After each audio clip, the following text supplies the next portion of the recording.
नमस्कार, विराट 24 न्यूज में आपका स्वागत है। मैं हूं कांची बजाज। खबर रीवा जिले से है। राहुल कमलनाथ संदेश यात्रा रीवा पहुंची, जहां सिरमौर चौराहे में कार्यक्रम का आयोजन किया गया। कार्यक्रम समापन के बाद कांग्रेस कार्यालय शिल्पी प्लाजा में पत्रकार वार्ता का आयोजन किया गया, जहां जानकारी दी गई। युक्त संदेश यात्रा 6200 किलोमीटर की यात्रा तय करेगी, जिसमें 1464 पदयात्रा शामिल है। इस संदेश यात्रा का मुख्य उद्देश्य भारत जोड़ो यात्रा के समान ही है।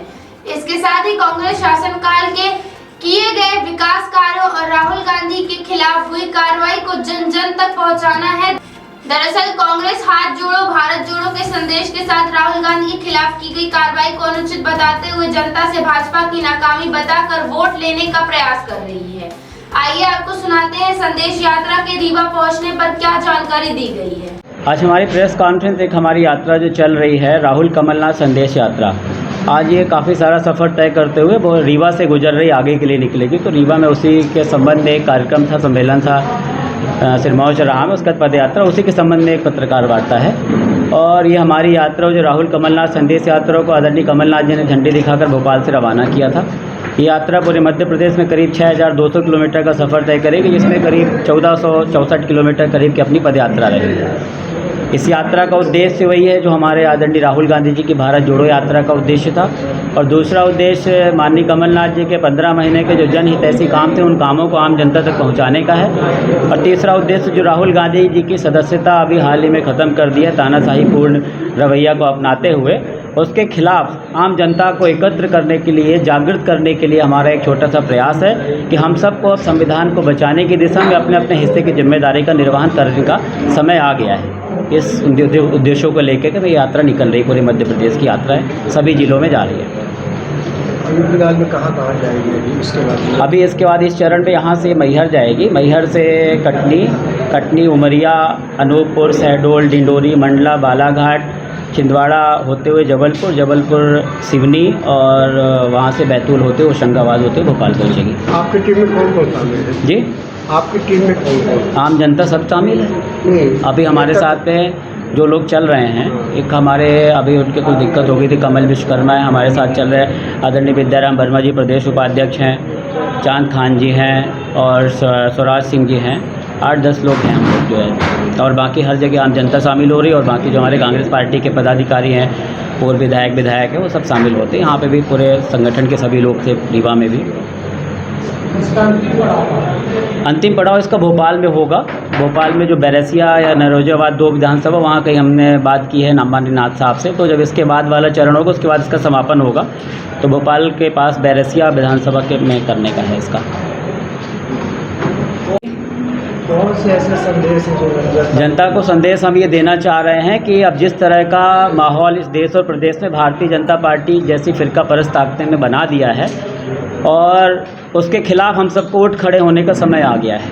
क्योंकि हमारे पूर्वजों ने अपने प्राणों की आहुति देकर के इस देश को आज़ाद कराया था। आज उस आज़ादी पे कहीं ना कहीं खतरा आन पड़ा है। तो हम यही आम जनता के पास लेकर के जा रहे हैं कि जो बतौलेबाजी माननीय नरेंद्र मोदी जी ने 2014 में की थी, उनमें से एक भी बातों को पूरा नहीं किया उन्होंने। और हर बार हर चुनाव में नए नए वादे लेकर के आ जाते हैं। इसलिए हम जनता से बोल रहे हैं कि उन बातों को आप पूछिए भारतीय जनता पार्टी से कि जब 2014 में मोदी जी ने बोला था बहुत हुई महंगाई की मार, अब की बार मोदी सरकार, उस नारे की हकीकत मैं चाहता हूं कि आम जनता भारतीय जनता पार्टी के लोगों से पूछे।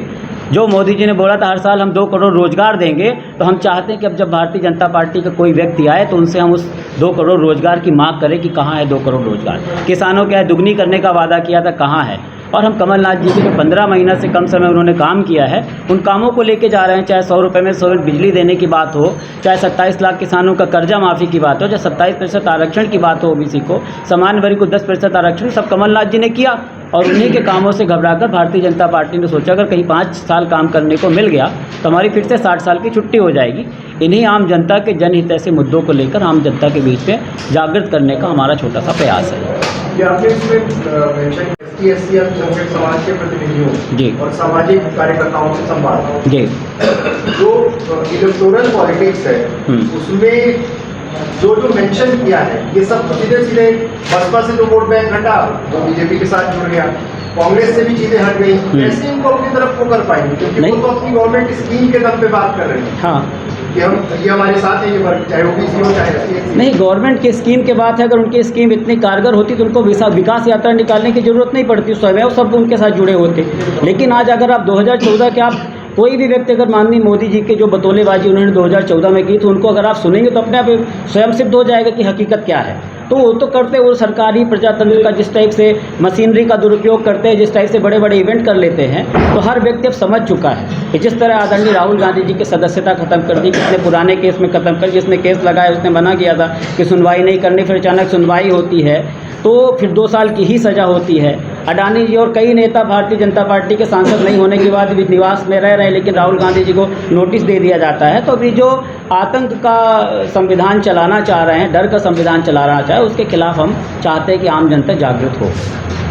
वोट में कन्वर्जन हो पाएगा, खेल कुर्सी का नहीं, देखिए वोट में कन्वर्सन तो हो ही गया था, लेकिन कोई ना कोई मैकेनिज्म काम कर रहा है, उस मैकेनिज्म को पकड़ने की ज़रूरत है। नहीं तो इतिहास गवाह है, एक प्याज का रेट बढ़ता था तो सरकारें बदल जाती थी। अब महंगाई ताबड़तोड़ बढ़ती जा रही, फिर भी हम वोट मोदी को देंगे। बेरोजगारी नहीं देंगे, फिर भी वोट हम मोदी को देंगे। देखिए, आप नुक्कड़ सभाएं भी कर रहे हैं जी, आप बताइए ना कि वो कौन सा ऐसा एजेंडा है जिसके कारण सब मोबिलाइज है उनसे। अभी भी आप बैठ रहे होंगे तो क्या वो विरोध दिख रहा है? नहीं, विरोध तो दिख रहा। 14 में आपने बात की तो 19 में क्यों परिवर्तन नहीं हो गया? नहीं, तो वही तो बोल रहे, क्या मैकेनिज्म काम कर। आम जनता ने तो मन बनाया हुआ है। मैं तो जहाँ पे जाता हूँ हर व्यक्ति यही मिलता है कि हाँ भाई साहब महंगाई बहुत बढ़ी हुई है। सिलेंडर का जब 100 रुपये बढ़ता है तो स्मृति ईरानी प्रदर्शन करती थी, आज सिलेंडर का रेट क्या है वो हर व्यक्ति महसूस कर रहा है। जो सुबह पेट्रोल डलवाता है वो महसूस कर रहा है, जो गैस लेने जाता है वो महसूस कर रहा है। तो आम व्यक्ति तो महसूस कर ही रहा है और मुझे पूरा समर्थन मिल रहा है लोगों का। लोग हमारी बातों पे एक्सेप्ट कर रहे हैं, लोग हमारी बातों के लिए बोलते हैं कि हाँ आप सही बोल रहे हैं। लेकिन हम यही बोलना चाह रहे हैं कि जो मैकेनिज्म कुछ ना कुछ तो काम कर रहा है कि महंगाई होती जा रही, बेरोजगारी हम दे नहीं रहे, उसके बाद भी हम जीतते जाएंगे। तो कौन सा मैकेनिज्म, यही तो हम आम जनता से पूछने का प्रयास कर रहे हैं। जनता तो मन बनाई हुई कि हाँ सही बात है, बहुत हमें उस बंदे को सोचिए जो बेरोजगार है, जिसके यहाँ रोजगार नहीं मिल पा रहा। आपने बोला 2 करोड़ रोजगार देंगे, और जब पढ़ लिख कर बड़ा होता है तो व्यापम जैसे घोटाले हो जाते हैं। जो प्रतिभा का एक्चुअल में जो रहता है कि जिसको मिलनी चाहिए वो नहीं मिलती है उसको। तो इस टाइप की अनगिनत चीज़ें जिससे आम जनता में त्राहिमाम मचा हुआ। लेकिन अब क्या मैकेनिज्म काम कर रहा, वो एक सोचने का शोध का विषय है कि हम महंगाई बढ़ाते जाएंगे फिर भी हमारी सरकार क्यों बनती जाएगी।